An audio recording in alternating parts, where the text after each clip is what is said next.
Hello. तो अभी तक हम लोगों ने किन चीजों को देखा कि भाई कोई कहानियां लिखी गई हैं इलियाड और ओडिसी, और उनको वेस्टर्न वर्ल्ड क्या करता है, हमारे जो महाकाव्य हैं रामायण और महाभारत उनसे कंपेयर करता है। अब चलते हैं दक्षिण भारत के संदर्भ में, देखते हैं दक्षिण भारत के संदर्भ में भी दो बड़ी इंपॉर्टेंट किताबें लिखी गई हैं। एक किताब का नाम है शिल्पादि कारम, और दूसरी किताब का नाम आप देख सकते हैं लिखा हुआ है मणि मेखलय। मेखलय या मेखलई दोनों लिखते हैं, ठीक है ना। तो उतना वर्ड्स को लेकर के हम लोगों को कंसर्न नहीं होना होता है। एग्जाम में पूछेंगे कि शिल्पादिकारम किसके द्वारा लिखी गई कहानी है, तो ये इलंगो अडिगल के द्वारा लिखा गया है, ठीक है। और ये इलंगो अडिगल कौन थे, तो माना जाता है कि ये चेर राजा शेन गुट्टवन के भाई थे, शेन गुट्टवन के भाई थे। और आगे जाकर के ये क्या करते हैं ना कि आगे जाकर के ये जैन धर्म में दीक्षित हो जाते हैं, ठीक है। किस धर्म में दीक्षित हो जाते हैं? जैन धर्म में, ठीक है। तो पहले हम लोग बात कर लेते हैं शिल्पादिकारम पर। यहां पर आप देख सकते हैं क्या लिखा हुआ है, शिल्पादिकारम लिखा गया है इलंगो अडिगल के द्वारा। जो लिखने वाले व्यक्ति हैं वो कौन से व्यक्ति थे, तो चेर राजकुमार थे, ठीक है। चेरों के जो सबसे प्रसिद्ध राजा रहे हुए शेन गुट्टवन उनके भाई थे, जो आगे जाकर के जैन धर्म में आपको दीक्षित हो जाते हैं। तो एग्जाम में पूछेगा शिल्पादिकारम किसने लिखा हुआ है, इलंगो अडिगल ने। अगला वो लोग पूछ रहे होंगे कि भाई ये किस धर्म से संबंधित कहानी है, तो वी कैन अंडरस्टैंड कि भाई अगर कोई जैन आदमी कहानी लिख रहा है ना, तो इसका मतलब कि वो जैन धर्म की कहानी मानी जाएगी। और शिल्पादिकारम इसका शाब्दिक अर्थ होता है, शिल्पादिकारम इसका शाब्दिक अर्थ होता है नुपुर की कहानी। वीडियो को पॉज करके अगर आप लोग चाहें तो एक बार इस चीज का चीजों को नोट डाउन कर सकते हैं, ताकि इनको हम आगे मिटा करके आगे बढ़ सकें, ठीक है। नुपुर की कहानी शाब्दिक अर्थ होता है शिल्पादिकारम का, इसको एक बार नोट डाउन कर लेंगे। आगे देखते हैं क्या कहानी है। एग्जाम में पूछेंगे शिल्पादिकारम किसने लिखा हुआ है, इलंगो अडिगल। किस धर्म से संबंधित ये माना जाता है, तो ये जैन धर्म से संबंधित माना जाता है। अगला चीज की ये आखिर कहानी किन की है, तो कहानी है ये कोवलन और उनकी वाइफ कन्नगी की, कोलम और इनकी वाइफ कन्नगी की। आगे जाकर के कोलन क्या करते हैं ना कि बुरी संगत में पड़ जाते हैं, वो अपनी वाइफ कन्नगी को छोड़ देते हैं और एक वैश्या से शादी कर लेते हैं, जिन वैश्या मिस्ट्रेस का नाम था माधवी। अब कहानी क्यों है, एग्जाम में क्या पूछेंगे, शिल्पादिकारम इलंगो अडिगल जैन धर्म से संबंधित, कहां के राजकुमार थे, चेर राजकुमार थे। और किस कहानी का शाब्दिक अर्थ होता है, नुपुर की कहानी। शिल्प मतलब क्या होता है, नुपुर होता है। कोलम और कन्नगी हस्बैंड वाइफ थे, आगे जाकर के ये एक वैश्या माधवी के प्रेम में पड़ जाते हैं। और कहानी कुछ ऐसे बिल्ट होती है कि बाद में इनको अपनी गलती का एहसास होता है, ये कन्नगी के पास वापस लौटते हैं। और जब वापस लौटते हैं तो ये लोग मूव ऑन कर जाते हैं कहां को,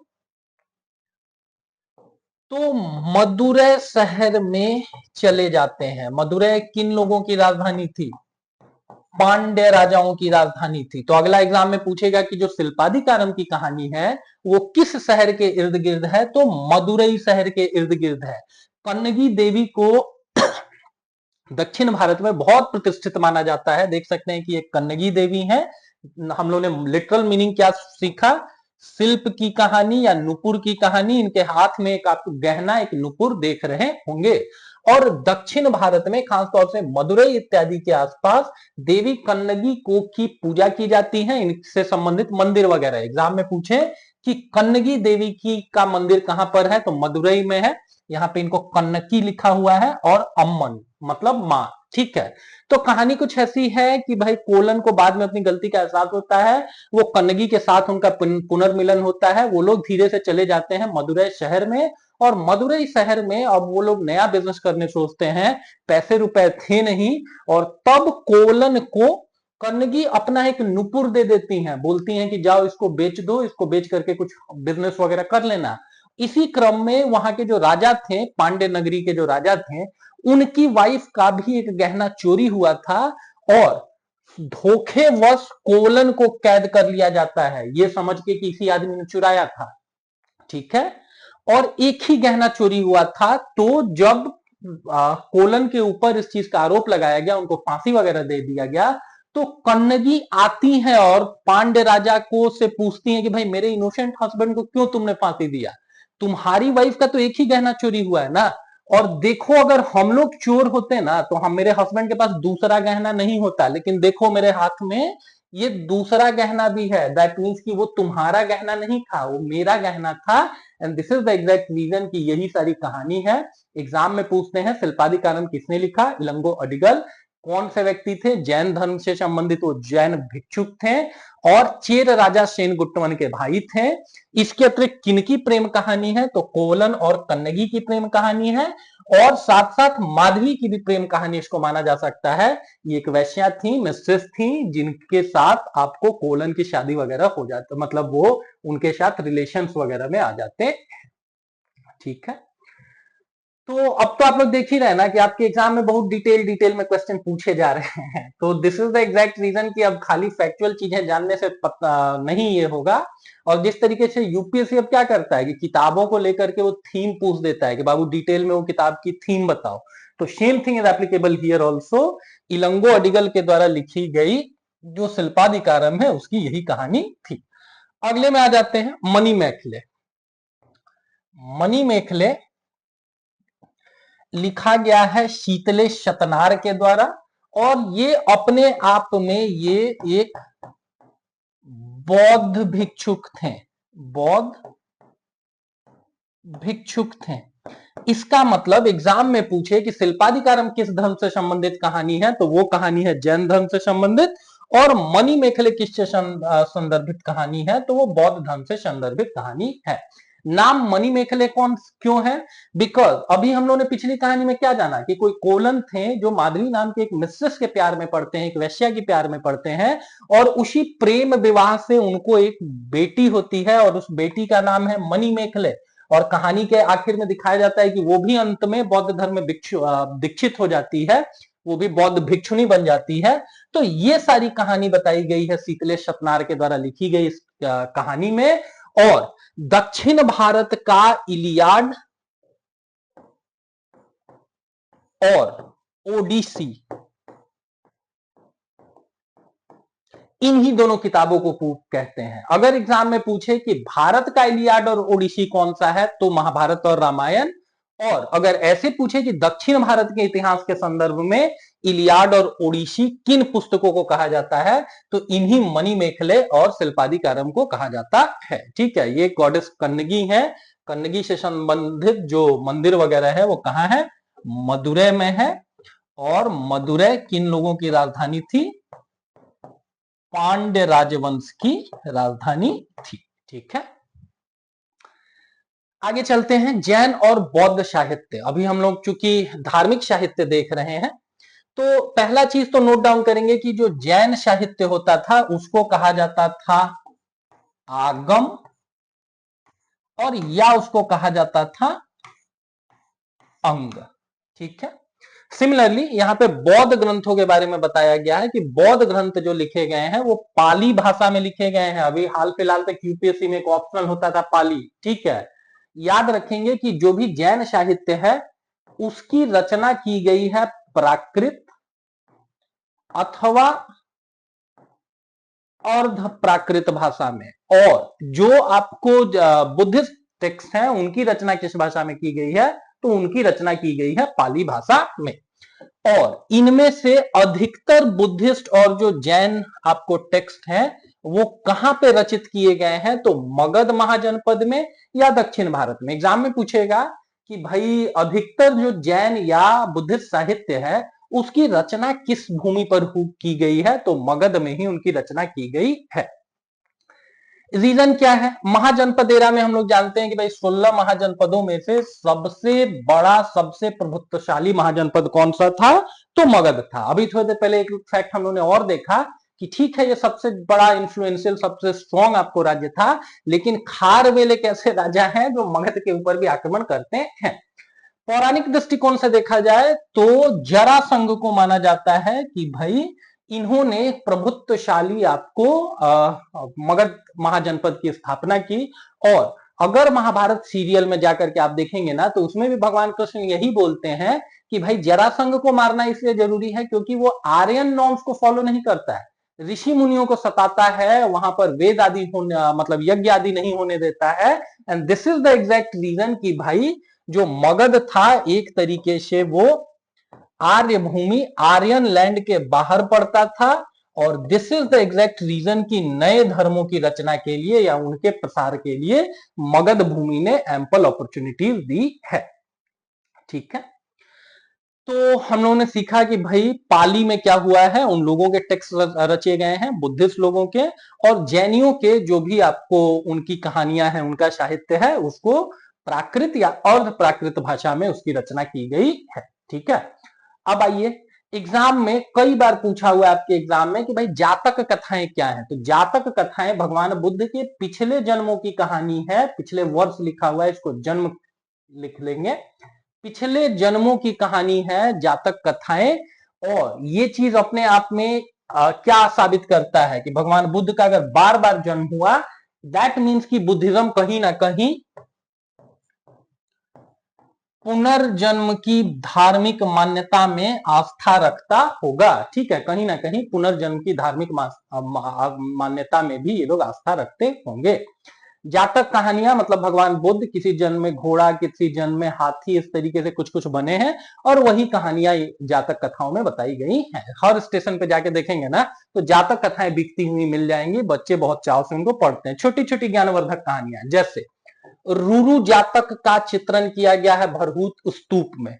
रुरु, अगर आप लोग इस इमेज को ठीक से देख पाए, एनसीईआरटी से ये इमेज लिया गया है, तो रुरु जातक में भगवान बुद्ध किसी जन्म में हिरन बने थे। एग्जाम में पूछेगा जातक कहानियां क्या हैं, भगवान बुद्ध के पूर्व जन्म की कथाएं हैं। अगला पूछेगा कि रुरु जातक की कहानी का चित्रण कहां पर किया गया है, तो भरहूत में किया गया है।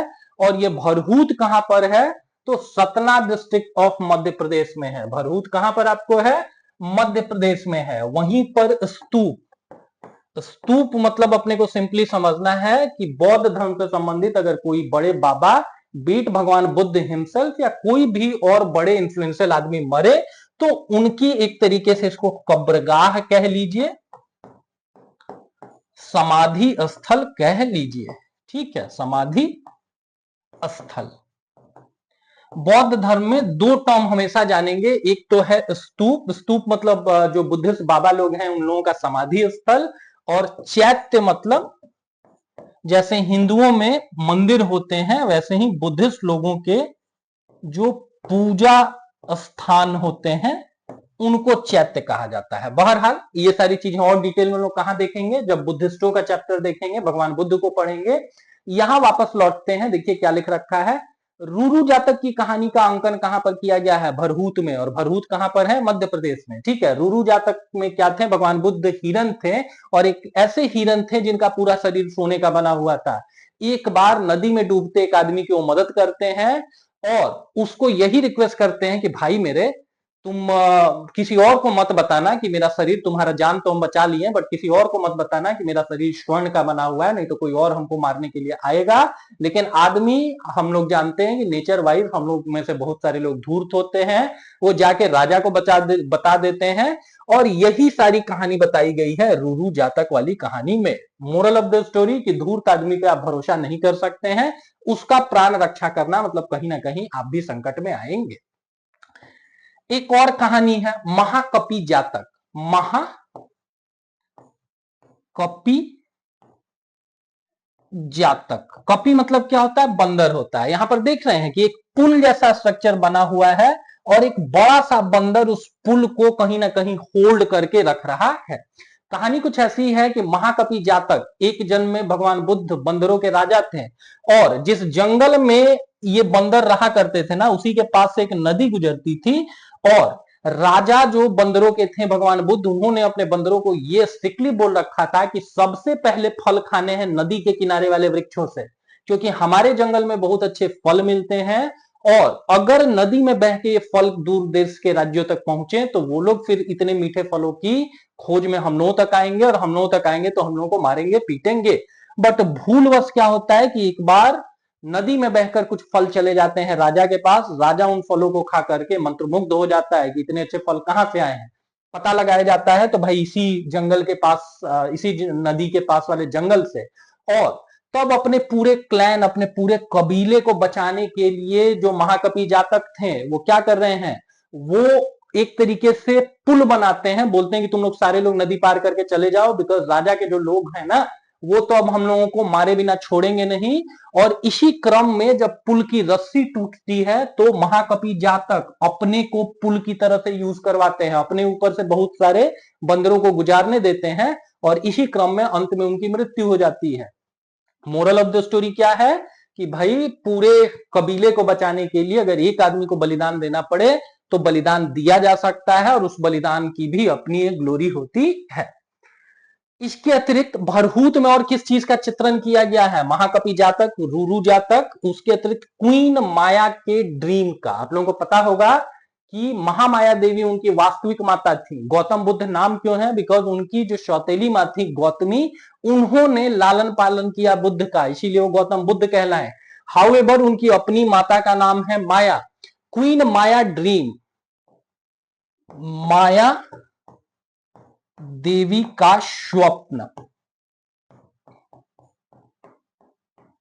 पूछेंगे कि ये चित्र कहां पर बना हुआ है, ये मूर्ति का अंकन कहां पर है, तो भरहूत में ही। और देख सकते हैं कि जो रानी है महामाया देवी है, ये सो रही हैं और इनको सपने में हाथी दिख रहा है। हाथी एक तरीके से उनके उदर, उनके गर्भ में प्रवेश कर रहा है। और ये भी जानेंगे कि बौद्ध धर्म में जो हाथी होता है ना, वो ज्ञान का प्रतीक होता है। ये एक तरीके से ये बता रहा है कि महामाया देवी को ये पता चल रहा है कि उनकी लाइफ में उनका जो बेटा आने वाला है वो एक तरीके से बहुत बुद्धिमान होगा। And this is the exact reason कि भगवान बुद्ध को enlightenment of the Asia, Asia की रोशनी भी कहा जाता है। अच्छा, ये सारे इमेजेस हम उठा रखे हैं एनसीईआरटी से, और अभी के समय में आप देख रहे हैं ना कि आपके एग्जाम में वो पहले वाले चीट पुर्जे, वो सारी चीजें, मतलब शॉर्ट नोट्स वगैरह सब हवा हो रखे हैं। बहुत डिटेल में क्वेश्चन पूछ रहे हैं, and this is the exact reason कि डिटेल में चीजों को जानना समझना इज वेरी इंपॉर्टेंट।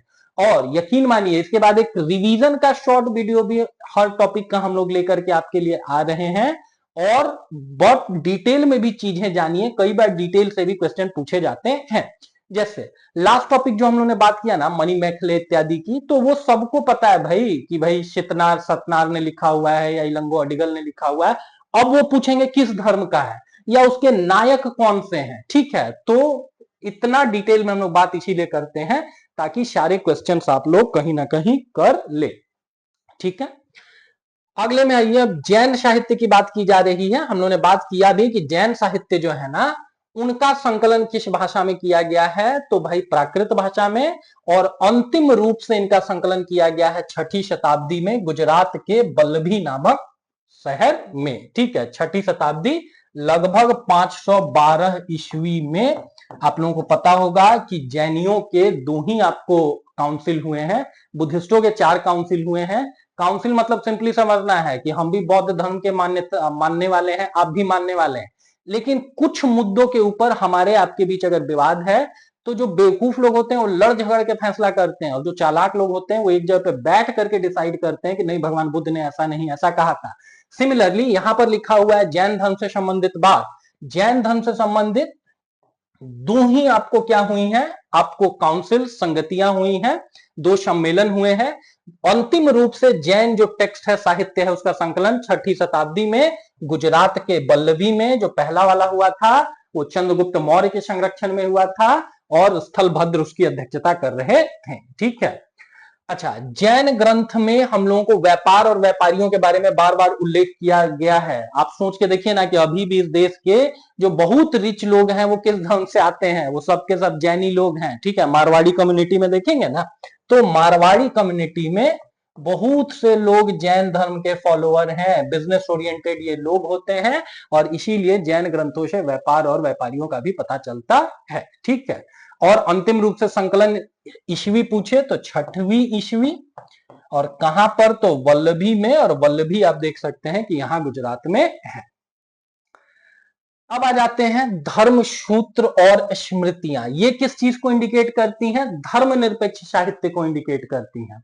हम लोगों ने बात किया कि धर्मनिरपेक्ष साहित्य मतलब वैसा साहित्य जिसमें बहुत देवी देवताओं की चर्चा नहीं की गई है, और उसका बेस्ट एग्जाम्पल क्या है? धर्मसूत्र, स्मृतियां। जैसे मनुस्मृति, मनुस्मृति क्या है? वो नियम कानून से संबंधित पुस्तक है। उसमें इंद्र देवता, विष्णु भगवान या इन सब की चर्चा नहीं की गई है, बल्कि इस चीज की चर्चा की गई है कि आप चोरी करेंगे तो आपके ऊपर इतने की सजा होगी, आप डाका डालेंगे तो आपके ऊपर इतने की सजा होगी। ठीक है, जैसे महाभारत जो सीरियल है उसमें भी देखेंगे ना कि रेफरेंस दिया गया है।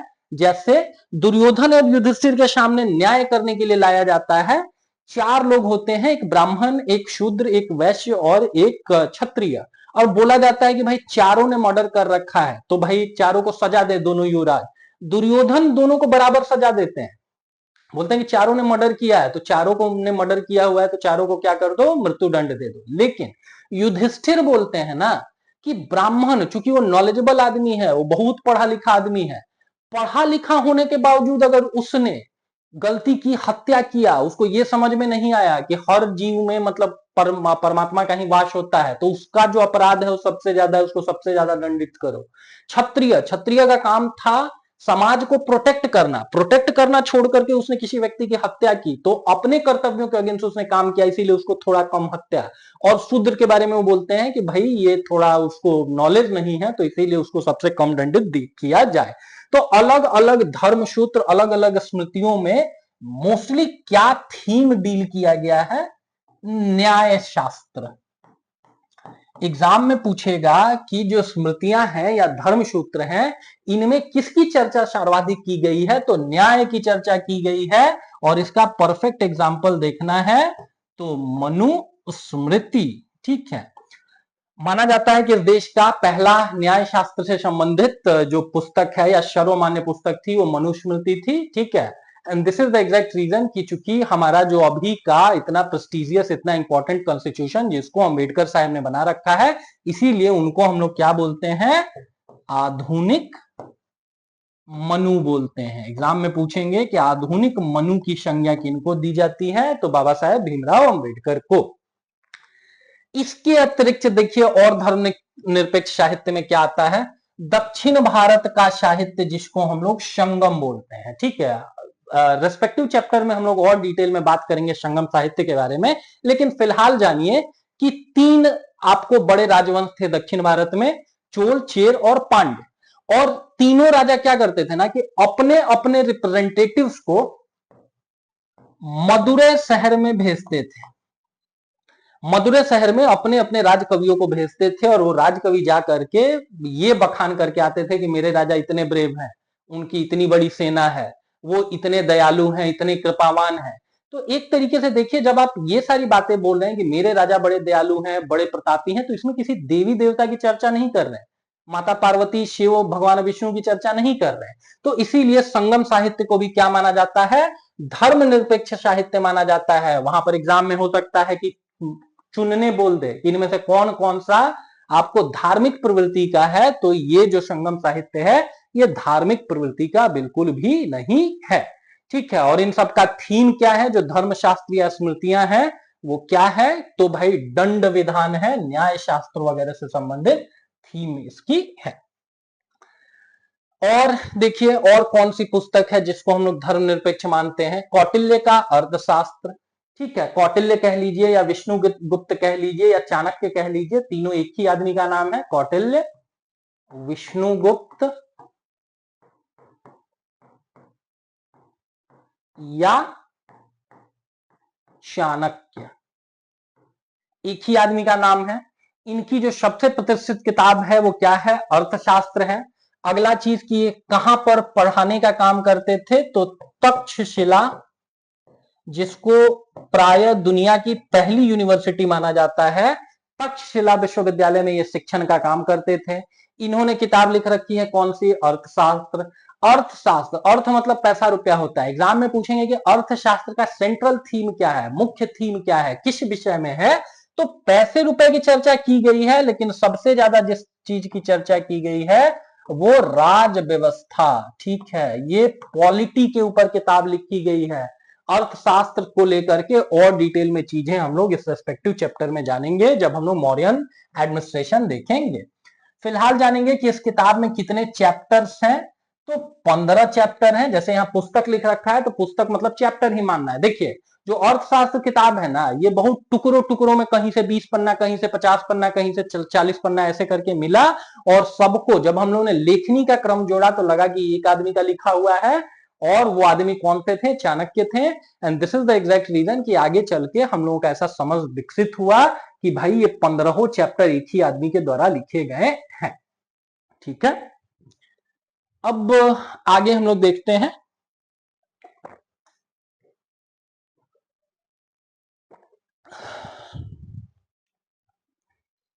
अगला देखिए, धर्मनिरपेक्ष साहित्य में और आता है भास का लिखा हुआ, कालिदास का लिखा हुआ और बाण भट्ट की लिखी हुई रचनाएं। ठीक है, ये कालिदास किसके समय के थे? गुप्तकालीन थे। ठीक है, चंद्रगुप्त विक्रमादित्य जो सबसे बड़े राजा माने जाते हैं भारत के, उनके राज दरबार के 9 रत्नों में से एक व्यक्ति कौन थे? कालिदास थे। एक चीज जानेंगे, 9 रत्न मतलब समझना है कि उनके राज दरबार में 9 बहुत पढ़े लिखे विभिन्न विधाओं के धनी लोग थे, और उन्हीं धनी लोगों में से एक व्यक्ति स्वयं आपको कालिदास थे।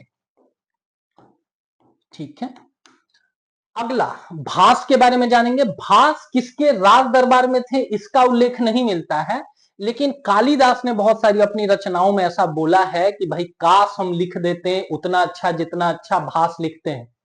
क्रिकेट खेलते अगर आप होंगे ना तो अक्सर बच्चे बोलते हैं ना कि अरे उतना अच्छा स्ट्रेट ड्राइव काश हम मार पाए जितना तेंदुलकर मारते हैं, उतना अच्छा कवर ड्राइव मार पाए जितना अच्छा विराट कोहली मारते हैं, उतना अच्छा सुपला शॉट मार पाए जितना अच्छा एबी डिविलियर्स या सूर्य कुमार यादव मारते हैं। तो इसका क्या मतलब हुआ? इसका सिंपली मतलब हुआ कि कोई सूर्य कुमार यादव, कोई सचिन तेंदुलकर हैं जिन्होंने आपसे पहले पैमाने सेट कर रखे हैं कि बाबू स्ट्रेट ड्राइव मारना है तो मेरे जैसा मारो। तो इसका मतलब भास के बारे में ये तो हम लोगों को नहीं पता है कि किसके राज दरबार में थे, लेकिन माना जाता है कि पहली से लेकर के 3वीं सदी तक ये कभी एग्जिस्ट किए थे, और कालिदास के भी पहले के रचनाकार हैं। ठीक है, बहरहाल एग्जाम में पूछेगा कि भारत के सबसे बड़े नाटककार किनको कहा जाता है संस्कृत के? तो कालिदास। और कालिदास की लिखी हुई भी जो सबसे अच्छी पुस्तक है वो कौन सी है? अभिज्ञान शकुंतलम।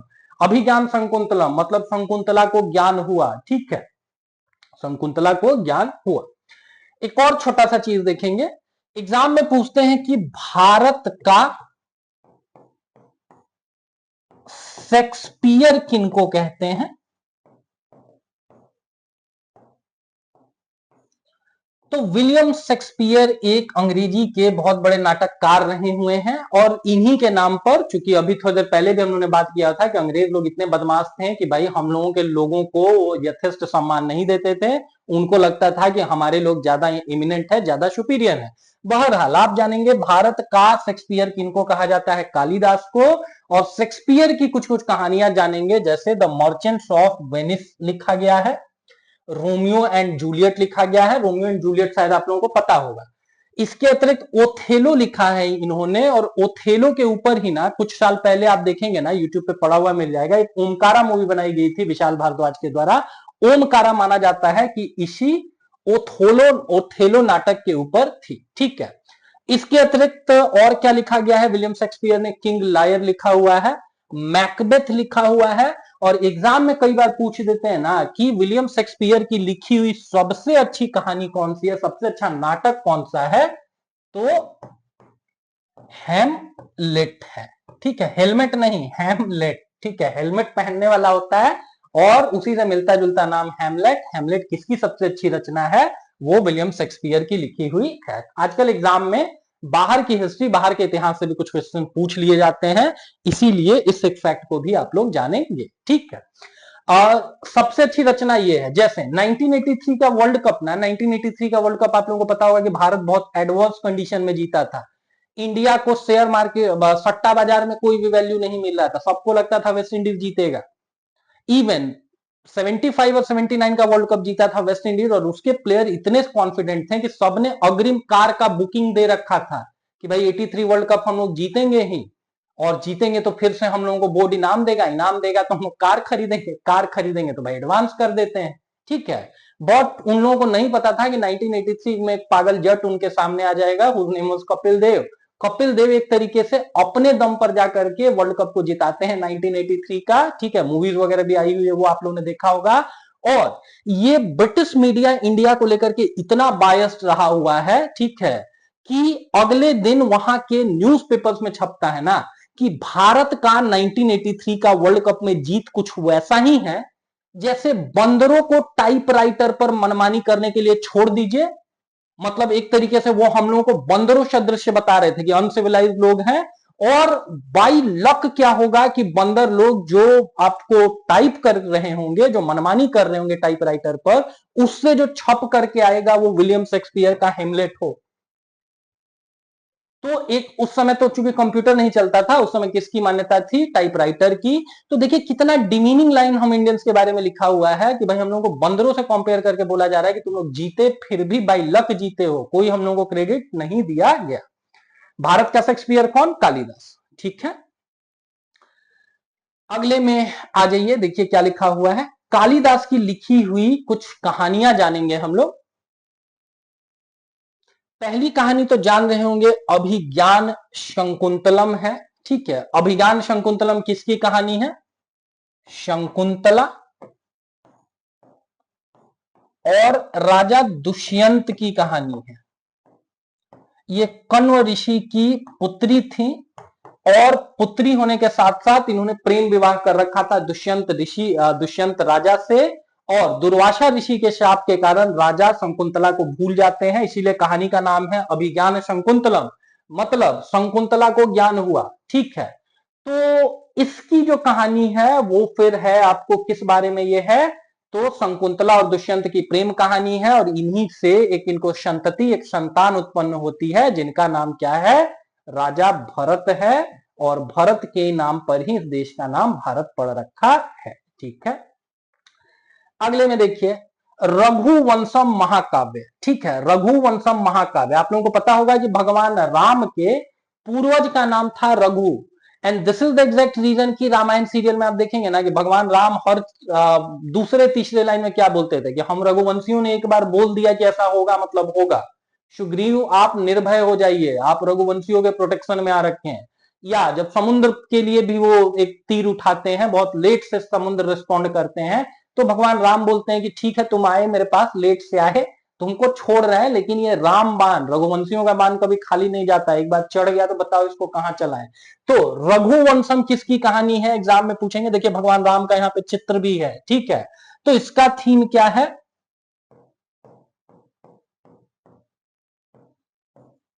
भगवान राम की वंशावली है। रघुवंशम क्या है? भगवान राम की वंशावली है।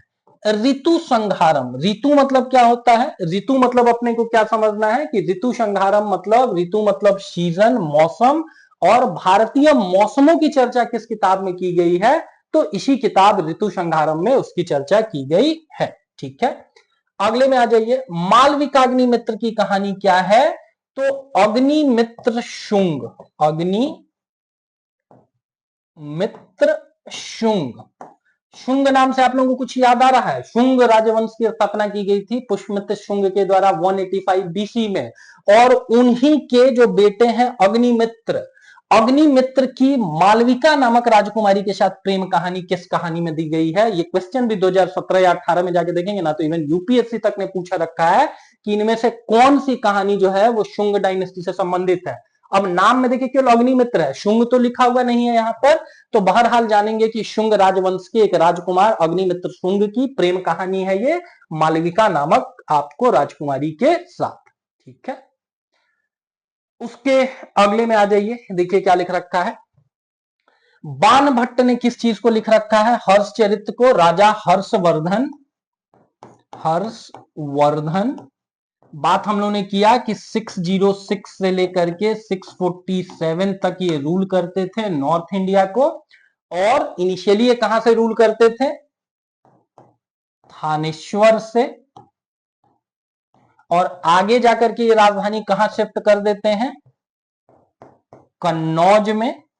और इनके दरबारी कवि कौन से व्यक्ति थे एग्जाम में पूछेंगे तो बाणभट्ट। बाणभट्ट ने ही क्या लिख रखा है? हर्षचरित लिखा है। एक और चीज जानेंगे, दो डिफरेंट वर्ड होते हैं, एक होता है बायोग्राफी, एक होता है ऑटोबायोग्राफी। ठीक है, ऑटोट्रॉफी, ऑटो मतलब होता है स्व, जब आदमी अपनी कहानी खुद से लिखता है तो उसको बोलेंगे ऑटोबायोग्राफी, और जब आपकी कहानी कोई दूसरा व्यक्ति लिखता है तो उसको हम लोग बोलते हैं बायोग्राफी। कई बार एग्जाम में छोटी छोटी गलतियां हम लोग कर देते हैं, जैसे ये सेंटेंस लिखा होगा कि बाणभट्ट द्वारा रचित हर्षचरित हर्षवर्धन की ऑटोबायोग्राफी है, तो ऑटोबायोग्राफी नहीं हो सकता है ना साहब, क्योंकि किसी दूसरे आदमी ने लिख रखा है। ठीक है, ऐसे छोटे छोटे ही गलतियां आपसे एग्जाम में करवाई जाती हैं। इसमें क्या किया गया है? इसमें हर्षवर्धन के जीवन का ही फिर वर्णन होगा। अगले में आ जाइए, संध्याकर नंदी ने किताब लिख रखी है रामचरित। अब एग्जाम में पूछेगा कि संध्याकर नंदी ने क्या लिखा है? रामचरित लिखा है। ये किसकी कहानी है? एक ऑप्शन होगा ये भगवान राम की कहानी है। आप लोगों को लगेगा कि हाँ भगवान राम का के नाम से मिलता जुलता है, तो भगवान राम की कहानी होगी, और वहीं पर आपका क्वेश्चन गलत होगा, क्योंकि इधर देखिए संध्याकर नंदी ने ठीक है लिख रखा है रामचरित, लेकिन ये कहानी किसकी है? पाल राजकुमार। ये लोग कहां पर रूल करते थे? बंगाल और बिहार। और पाल डायनेस्टी जिसकी संस्थापना की गई थी गोपाल के द्वारा, आगे जाकर के एक राजा बनते हैं रामपाल, उन्हीं के समय में केवर्त जाति के किसानों का विद्रोह हुआ। उस विद्रोह को कैसे दबाते हैं रामपाल, इसकी कहानी है। एग्जाम में पूछेंगे संध्याकर नंदी ने क्या लिखा? रामपाल आपको रामचरित लिखा। किसकी कहानी है? किस राजवंश से संबंधित है? तो पाल राजवंश से संबंधित कहानी है, वहां के रामपाल की कहानी है। ठीक है, और यहां पर हम लोगों ने देखा कि हर्षचरित किसके द्वारा लिखा गया है? बाणभट्ट के द्वारा लिखा गया है। हर्षवर्धन कहां से रूल करते थे इनिशियली? थानेश्वर से। थानेश्वर कहां पर है? हरियाणा में। लेकिन आगे जाकर के ये क्या करते हैं कि अपनी राजधानी को ये शिफ्ट कर देते हैं कहां? कन्नौज, उत्तर प्रदेश में। ठीक है, उस रेस्पेक्टेड चैप्टर में हम लोग देखेंगे कि क्यों इनको राजधानी अपना शिफ्ट करना पड़ा। और हम लोग जानते हैं कि फिर आगे जाकर के यहाँ पे कन्नौज लिख रखा है, इसी कन्नौज पर कब्जे को लेकर के तीन शक्तियों के मध्य युद्ध होता है। दक्कन साइड से राष्ट्रकूट आते हैं, पश्चिमी फ्रंट से प्रतिहार कह लीजिए या गुज्जर प्रतिहार आते हैं,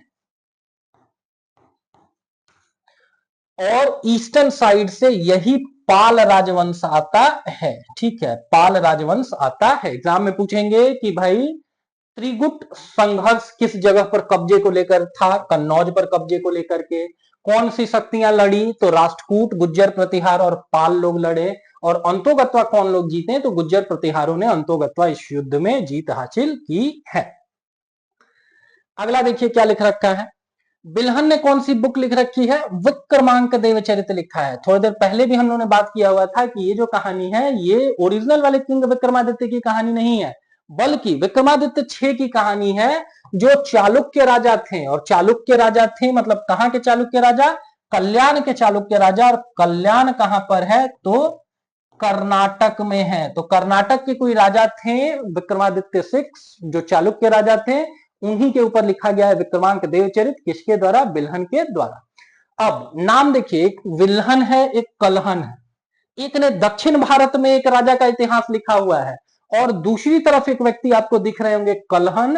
कलहन ने कौन सी किताब लिख रखी है? राज तरंगिणी लिख रखा है। राज मतलब राजा, तरंगिणी मतलब वेद। ठीक है, तो ये कलहन की राज तरंगिणी का थीम क्या है? 12वीं शताब्दी में कश्मीर के राजाओं की जीवनियां। इसमें किसी एक स्पेसिफिक राजा की जीवनी नहीं दी गई है, बल्कि 12वीं शताब्दी में कश्मीर के बहुत से राजाओं का इसमें इतिहास दर्ज किया गया है। एक चीज और ध्यान में रखेंगे, देखिए बिल्हन ने विक्रमांक देवचरित लिखा, या किसी व्यक्ति ने बाणभट्ट ने हर्षचरित लिखा, ये लोग क्या थे? दरबारी कवि थे। तो दरबारी कवि अगर आप मेरे होंगे ना, आप मेरे से पैसा लेके जा रहे होंगे, तो मेरे बारे में अगर कोई निगेटिव चीज होगी वो आप कभी नहीं लिखेंगे। नहीं तो हम आपको पैसा देना बंद कर देंगे। बट कल्हन ने अपने को किसी एक पर्टिकुलर राजा से एसोसिएट नहीं किया। कोई राजा ये नहीं क्लेम कर सकता कि कल्हन मेरे राज दरबार में रहे एंड उन्होंने किताब लिखी राज तरंगिनी, और इसीलिए माना जाता है कि कश्मीर के इतिहास के अध्ययन के लिए जो सबसे ऑथेंटिक किताब है ना, वो कौन सी है, यही राज तरंगिनी है। तो जितनी भी ये किताबें जो अभी हम लोग पढ़ रहे हैं, हर्षचरित हो गया, विक्रमांकदेव चरित हो गया, राज तरंगिनी हो गया, एग्जाम में ऐसे पूछे कि इनमें से किसको सबसे संतुलित आपको माना जाता है, जिसमें सबसे यथार्थ सच लिखा हुआ है सबसे ज्यादा, तो सबसे ज्यादा सच्चा इतिहास अगर आपको देखना है तो इसी राज तरंगिनी में आपको देखने को मिलेगा। संगम साहित्य, इसके बारे में भी हम लोगों ने बात किया कि भाई संगम साहित्य क्या था। तो संगम साहित्य धर्मनिरपेक्ष प्रवृत्ति का था, धर्म निरपेक्ष प्रवृत्ति का था। अगला कि ये किस भाषा में रचा गया है, एग्जाम में पूछ देंगे। क्या ये संस्कृत है? नहीं, संस्कृत नहीं, तमिल है। माना जाता है कि दक्षिण भारत का आर्यकरण किसके द्वारा किया गया है? अगस्त ऋषि के द्वारा किया गया है। और अगस्त ऋषि को जो तमिल भाषा है उसका ज्ञान खुद देवों के देव महादेव शंकर जी ने दिया हुआ है, और उसी तमिल भाषा में संगम साहित्यों की रचना की गई। 3 संगम साहित्य हुए हैं, जिसमें से 2 हुए हैं कहां पर? मदुरई शहर में। और वहां पर क्या किया जाता था, अभी हम लोगों ने थोड़ी देर पहले भी बात किया कि कवियों की सभाएं होती थी, हर कवि अपने अपने राजा की बड़ाई करता था। और कौन से वो 3 राजवंश थे? चेर लोग थे, चोला लोग थे और पांड्य लोग थे। ठीक है, जो चोला साम्राज्य है उससे संबंधित साइट है, उनकी राजधानी है उरेयूर, और पांड्य लोगों से संबंधित उनकी राजधानी है मदुरई। और इसी मदुरई शहर में धर्मनिरपेक्ष ये संगम साहित्यों का आयोजन किया जाता था। और चीजें आप सीखेंगे इस मैप में, और आपसे एग्जाम में क्या पूछ दिया जाएगा।